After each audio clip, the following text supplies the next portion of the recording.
Une fois identifié les classes avec lesquelles j'allais me lancer dans la Saventure, j'ai très vite présenté le projet aux élèves. J'avais fait le choix de lancer le projet le plus tôt possible, quitte à faire des pauses dans l'année, suivant le contexte, la lassitude, les impasses rencontrées. J'ai donc consacré une séance entière à présenter le projet. En tant que professeur dans le secondaire, j'ai des séances d'1h30. Je présentais le thème, la biodiversité, comme un élément d'étude du programme. Je présentais le projet comme un élément du parcours citoyen des collégiens. Et dans ce contexte, annoncer la possibilité aux élèves qu'ils pourraient le présenter à l'oral au diplôme national du brevet. Cette opportunité de lier un projet à un dispositif scolaire certificatif emporta l'adhésion des élèves comme de l'administration. Pour rappel, au DNB, l'élève peut présenter un parcours citoyen, parcours qui récapitule toutes les actions accomplies au cours de ses années de collège concernant la citoyenneté et l'éducation à l'environnement et au développement durable. J'insistais dès le début sur la rigueur nécessaire à un tel projet. On ne jouait pas à être chercheur, on était des chercheurs. On se sent quand même chercheur parce que on a fait des vraies études, on a interviewé des gens, on est allé sur le terrain même, on se sent un petit peu chercheur. Je leur indiquais aussi que ce projet nous demanderait de l'implication et qu'on allait probablement avoir besoin, au cours de l'année scolaire, de travailler sur notre temps libre. On a un groupe d'amis, on chante, on va à la maison, on travaille au CDI par exemple. En dehors de nos heures de cours, on peut essayer de travailler un peu plus. On a fait des recherches, on a essayé de trouver des plantes. Par exemple, moi j'ai interrogé mes grands-parents, mes parents, pour savoir s'ils connaissaient des plantes médicinales. Ils m'ont dit que non. Ma grand-mère par contre connaissait, par exemple, elle connaissait l'iboga. Et j'ai pu avoir plus d'informations sur ça. Enfin, je leur précisais que, bien que professeur de SVT, j'étais un nouvel arrivant dans le pays et que sur le thème de la biodiversité, certains d'entre eux en connaissaient sans doute plus que moi. Ainsi, dès le début, je ne leur cachais pas les aspects contraignants, rigueur, projet chronophage, et je me positionnais dans un rôle d'accompagnateur, de coordonnateur, plutôt que de savant. Nous allions chercher ensemble.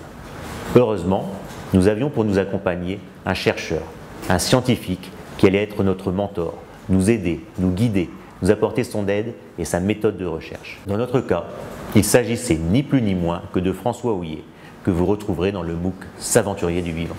Cette posture de maître profane est à la fois indispensable pour amener les élèves vers de l'autonomie et de la prise d'initiative, mais aussi difficile à tenir quand le projet se déroule dans le cadre de mes séances de cours, où je dois, selon les séances, naviguer tantôt entre une posture de professeur, d'enseignant, et tantôt dans une posture d'accompagnant-chercheur. Ainsi, dès le début, je conseillais aux élèves d'échanger avec leurs parents, guidés par mon objectif d'ouverture. Enfin, je donnais, à la fois comme aiguillon et comme limite temporelle, la participation au congrès des jeunes chercheurs. Participation qui venait finaliser le projet. La première séance d'introduction a donc consisté à recueillir les représentations initiales des élèves. Pour ce faire, je leur ai demandé individuellement de me donner 3 mots en lien, selon eux, avec la biodiversité. Richesse du Gabon, gorille. Gorille. Et forêt. Forêt. J'ai recueilli ces mots, je les ai affichés au tableau et un débat a été lancé sur certains mots, sur certaines notions. Il était important pour moi de très vite définir le thème du projet pour écarter les fausses pistes, les sujets a priori plus émotionnellement intéressants, l'étude des grands singes par exemple, mais en dehors du thème sélectionné. Étudier les gorilles, qu'est-ce que vous en pensez? Intéressant, pas intéressant? Je pense que ça ne rentre pas dans le cadre de la biodiversité puisqu'on devrait étudier qu'une seule espèce. Ah, remarque intéressante. Est-ce que une seule espèce, étudier une seule espèce, se focaliser sur une seule espèce, ça rentre dans le cadre de la biodiversité? Apparemment, d'après vos définitions, biodiversité, il y a le mot diversité qui veut dire espèces différentes, même si on ne l'a pas encore bien défini.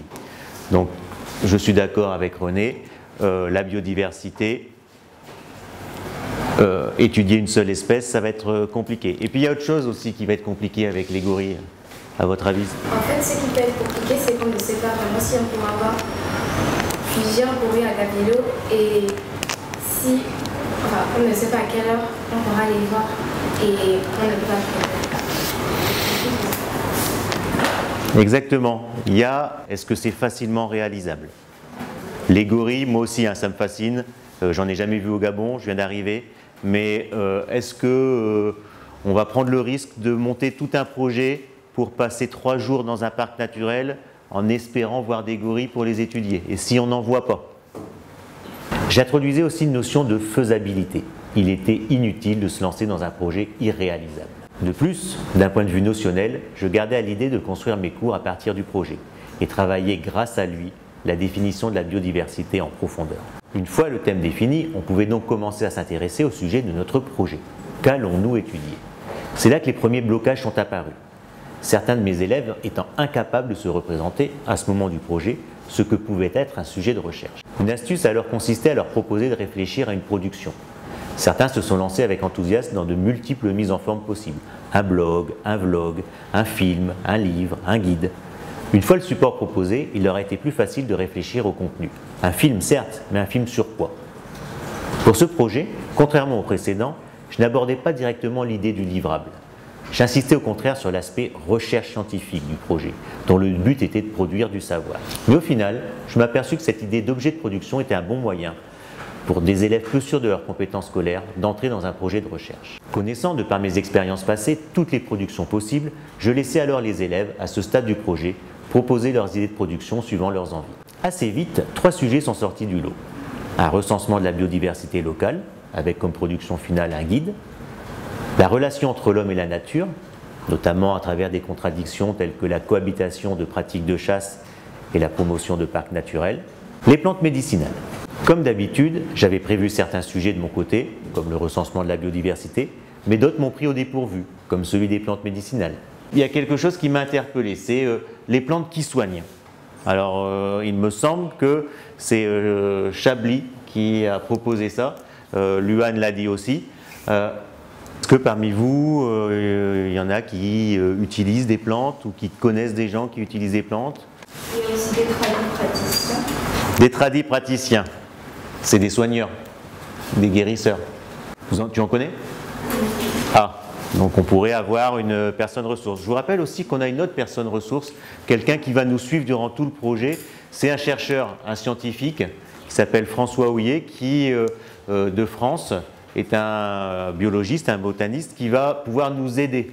Alors, de ces sujets-là que vous avez proposés, les oiseaux, le guide des oiseaux, le guide de la biodiversité à Port-Gentil, la chasse au Gabon, les plantes qui soignent avec leur usage et se baser sur des tradipraticiens, eh bien maintenant je pense qu'on va demander à notre mentor si certains sujets lui paraissent réalisables, ceux qui lui semblent intéressants.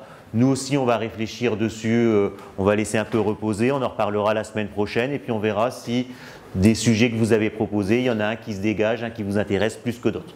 Par expérience, je savais que ces sujets surprenants étaient potentiellement les plus riches, car ils étaient l'indicateur d'une source de questionnement fécond. Ils permettaient la rencontre entre un enseignant coordonnateur de projet, des idées d'élèves liées à leur culture ou à leur quotidien, le tout guidé par un mentor au fait de la démarche et des possibilités. Je ne voulais pas refaire les erreurs des précédents projets Saventuriers, notamment celles consistant à demander à des groupes d'élèves de travailler un des sujets, de le présenter au groupe classe, puis de réaliser un vote.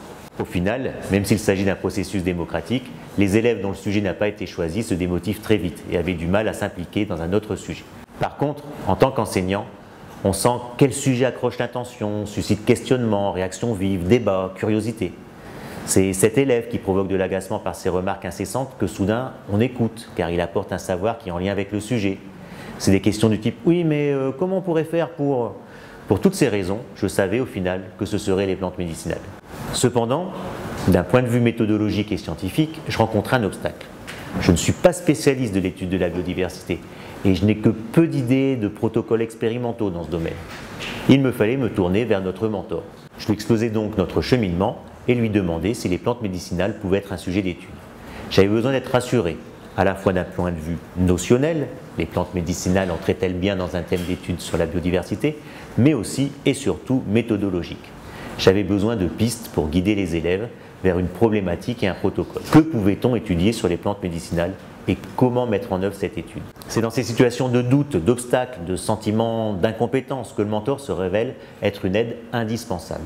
Il rassure, suggère des pistes, donne quelques objets d'étude et cela suffit à reprendre confiance et à repartir.